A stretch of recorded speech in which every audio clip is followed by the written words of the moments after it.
selamat pagi, Bapak Ibu, saudara-saudari, jemaat sekalian yang dikasihi Tuhan Yesus Kristus.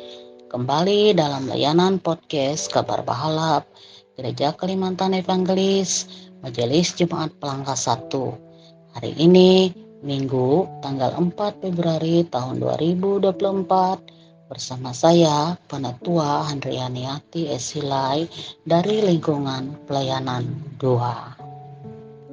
Sebelum kita membaca firman Tuhan dan renungan pada pagi hari ini, kita memohon pertolongan Tuhan.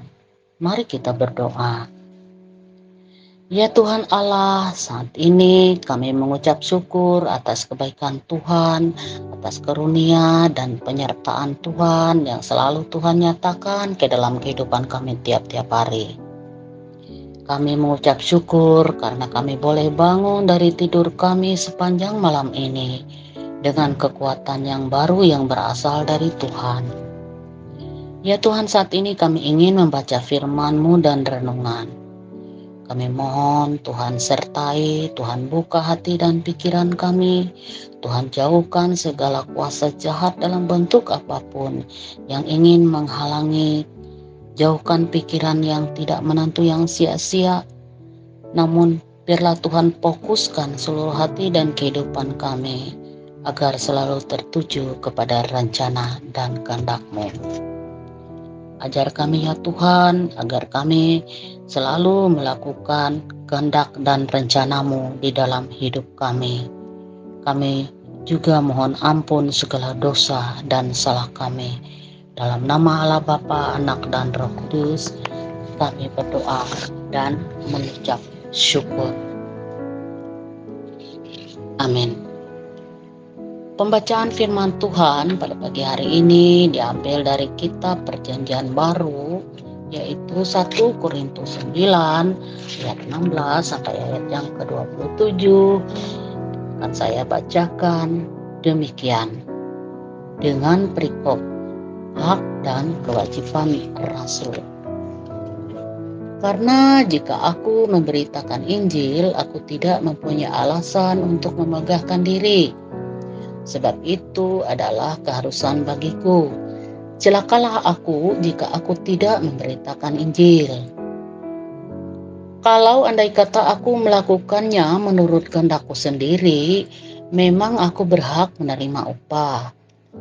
Tetapi karena aku melakukan bukan menurut kehendakku sendiri, pemberitaan itu adalah tugas penyelenggaraan yang ditanggungkan kepadaku. Kalau demikian, apakah upahku? Upahku ialah ini, bahwa aku boleh memberitakan Injil tanpa upah dan bahwa aku tidak mempergunakan hakku sebagai pemberita Injil. Sungguh pun aku bebas terhadap semua orang. Aku menjadikan diriku hamba dari semua orang, supaya aku boleh memenangkan sebanyak mungkin orang. Demikianlah bagi orang Yahudi, aku menjadi seperti orang Yahudi, supaya aku memenangkan orang-orang Yahudi. Bagi orang-orang yang hidup di bawah hukum Taurat, aku menjadi seperti orang yang hidup di bawah hukum Taurat. Sekalipun aku sendiri tidak hidup di bawah hukum Taurat, supaya aku dapat memenangkan mereka yang hidup di bawah hukum Taurat. Bagi orang-orang tidak hidup di bawah hukum Taurat, aku menjadi seperti orang yang tidak hidup di bawah hukum Taurat. Sekalipun aku tidak hidup di luar hukum Allah, karena aku hidup di bawah hukum Kristus, supaya aku dapat memenangkan mereka yang tidak hidup di bawah hukum Taurat. Bagi orang-orang yang lemah, aku menjadi seperti orang yang lemah, supaya aku dapat menyelamatkan mereka yang lemah. Bagi semua orang, aku telah menjadi segala-galanya, supaya aku sedapat mungkin memenangkan beberapa orang dari antara mereka. Segala sesuatu ini aku lakukan karena Injil, supaya aku mendapat bagian dalamnya. Tidak tahukah kamu bahwa dalam gelanggang pertandingan, semua peserta turut berlari, tetapi bahwa hanya satu orang saja yang mendapat hadiah. Karena itu, larilah begitu rupa sehingga kamu memperolehnya. Tiap-tiap orang yang turut mengambil bagian dalam pertandingan menguasai dirinya dalam segala hal.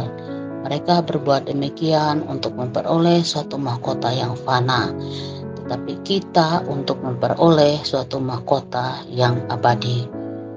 Sebab itu, aku tidak berlari tanpa tujuan, dan aku bukan petinju yang sembarangan saja memukul, tetapi aku melatih tubuhku dan menguasainya seluruhnya, supaya sesudah memberitakan Injil kepada orang lain, jangan aku sendiri ditolak. Demikian pembacaan Alkitab.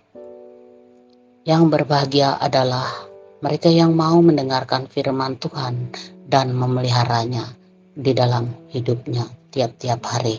Amin. Renungan yang ditulis oleh Pendeta Yulianson, Sarjana Teologia, dengan judul Hak dan Kewajiban Rasul bagian yang kedua. Demikian. Surat Paulus pertama kepada jemaat di Korintus ditulis karena terjadi beberapa masalah dalam kehidupan orang-orang percaya di Korintus, seperti gereja-gereja masa kini.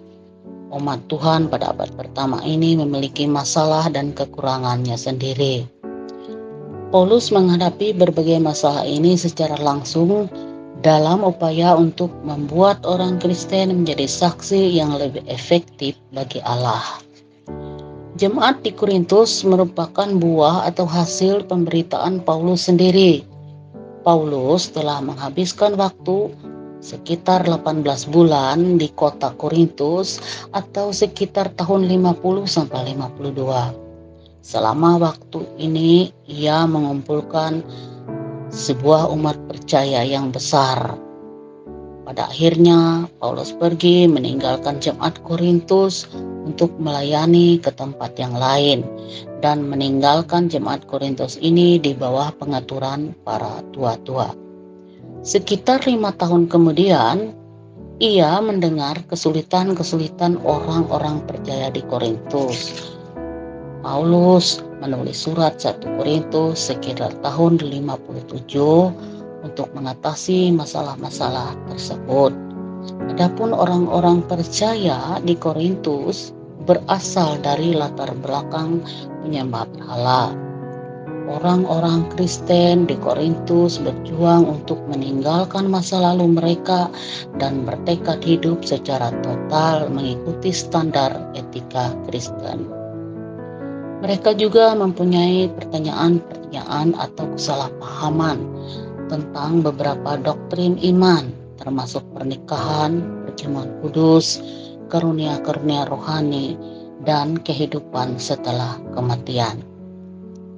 Masalah-masalah tersebut yang dihadapi Paulus sehingga menulis surat 1 Korintus ini, dan sebagian dari surat 1 Korintus ini merupakan jawaban Paulus terhadap pertanyaan-pertanyaan yang dikemukakan oleh jemaat Korintus.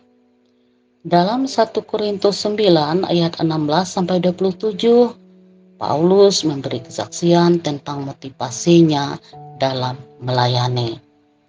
Paulus berbicara kepada orang percaya di Korintus bahwa ia sudah menyerahkan kebebasannya untuk melakukan apa yang ia inginkan dan menyesuaikan diri bagi kebutuhan-kebutuhan orang lain untuk membawa mereka kepada Tuhan. Dalam kesulitan dan masalah yang mengganggu jemaat di Korintus, Paulus merasa prihatin dengan keadaan orang-orang Kristen di Korintus yang selalu berbantah dan berkotak-kotak dalam sejumlah kelompok. Paulus juga prihatin mengenai cara orang-orang Kristen di Korintus memperlakukan satu sama lain. Dua hal ini yang menjadi kepedulian utama Paulus ketika ia menulis surat 1 Korintus ini. Paulus menasihati jemaat supaya beribadah kepada Tuhan dan tetap teguh dalam keyakinan bahwa Allah telah mengaruniakan kepada mereka kemenangan atas maut. Amin. Demikian pembacaan dan renungan pada pagi hari ini. Tuhan Yesus selalu mengharapkan kepada kita supaya kita bisa mentaatinya dan melakukannya di dalam hidup kita tiap-tiap hari. Tuhan selalu memberkati firman-Nya dan memberkati kita semua. Jangan lupa like, komen, dan subscribe serta membagikannya agar firman Tuhan dapat diterima oleh semua orang. Terima kasih. Tuhan Yesus menyertai kita semua. Amin.